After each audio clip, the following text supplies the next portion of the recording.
Selamat sore Pak, perkenalkan nama saya Oktavian Gulo dari Prodi PG PAUD semester 3 dengan NIM 2021-03035.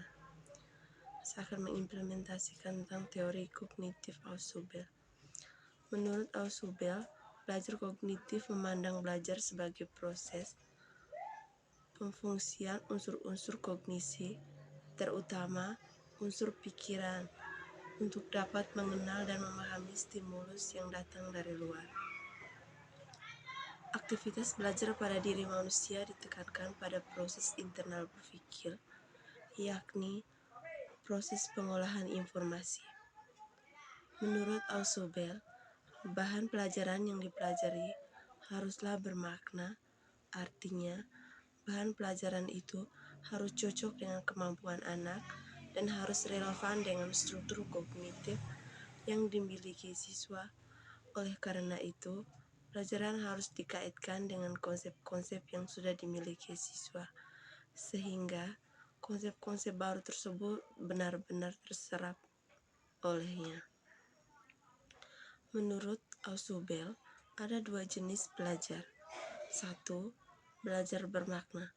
Belajar dikatakan bermakna bila informasi yang akan dipelajari peserta didik disusun sesuai dengan struktur kognitif yang dimiliki peserta didik, sehingga peserta didik itu dapat menyatakan informasi barunya dengan struktur kognitif yang dimilikinya.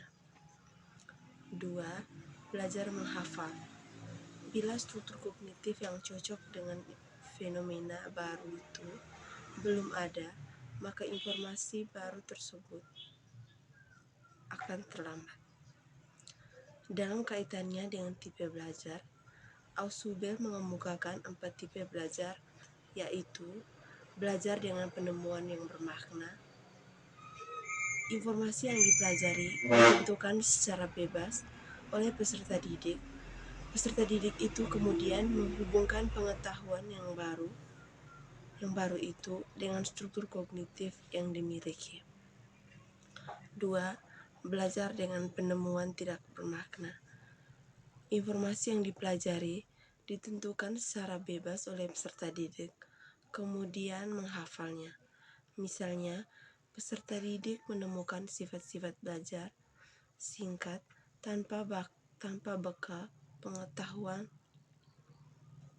sifat-sifat geometri.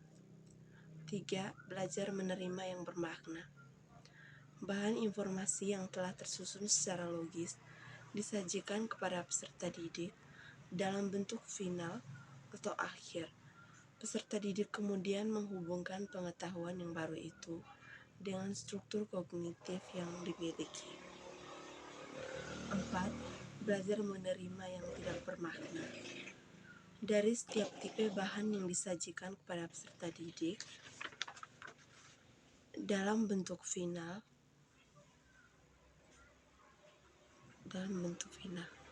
karakteristik pembelajaran bermakna. Pembelajaran bermakna adalah aktif. Belajar adalah proses mengalami. Manusia memiliki kemampuan untuk mempelajari dan beradaptasi dengan lingkungan. Manusia dari segala usia dapat mengembangkan keterampilan dan membangun pengetahuan lebih lanjut di dunia sekitar mereka ketika ingin mengetahuinya. 2. Belajar bermakna adalah kontrasif. Pembelajaran yang berpendapat pada siswa, pengetahuan yang dipunyai oleh murid adalah hasil dari aktivitas yang dilakukan oleh siswa dan bukan pembelajaran yang diterima secara pasif. 3. Belajar bermakna adalah authentic learning. Siswa belajar terbaik dengan terlibat dalam tugas-tugas belajar otentik dengan mengajukan pertanyaan dan dengan menggambar pada pengalaman masa lalu untuk belajar terjadi bagi siswa.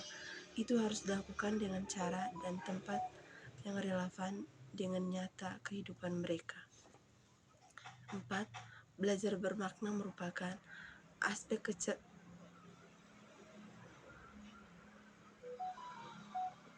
kecerdasan intensional.